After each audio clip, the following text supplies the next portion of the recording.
மக்களே, இன்னைக்கு மைதா மாவு முறுக்கு உண்டாக்க போகிறோம்.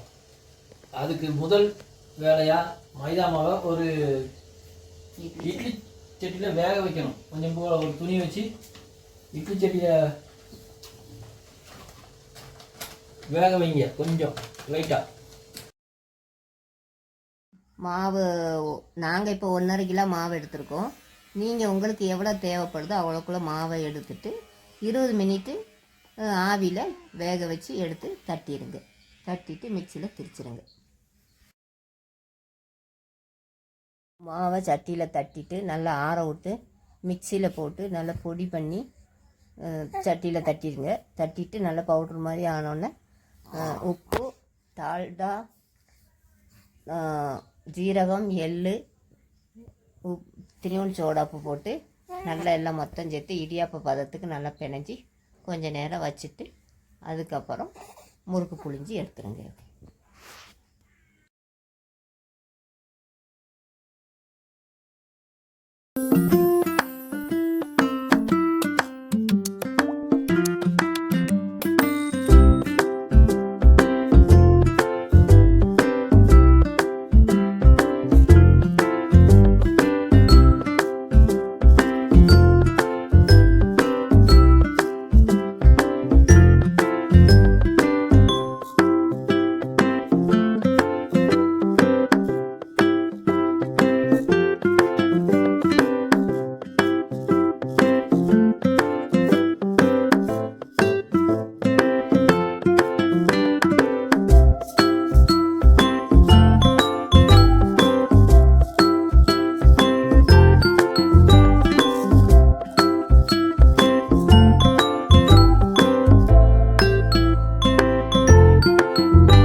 அப்படி இந்த மாவை வந்து நம்ம அவிச்ச மாவை மிக்ஸ் பண்ணுறோம்ல, பார்த்துக்கோங்க.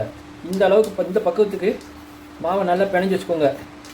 பிணைஞ்சி வச்சுக்கிட்டு ஒரு பிளாஸ்டிக் பேப்பர் எடுத்து நல்லா விரித்து வச்சுட்டு அச்சு முறுக்கு அச்சு எடுத்து ஒரு 10-15 எண்ணம் புளிஞ்சு வச்சுக்கோங்க. நான் இப்போ புளியும் போது காட்டுறேன் உங்களுக்கு.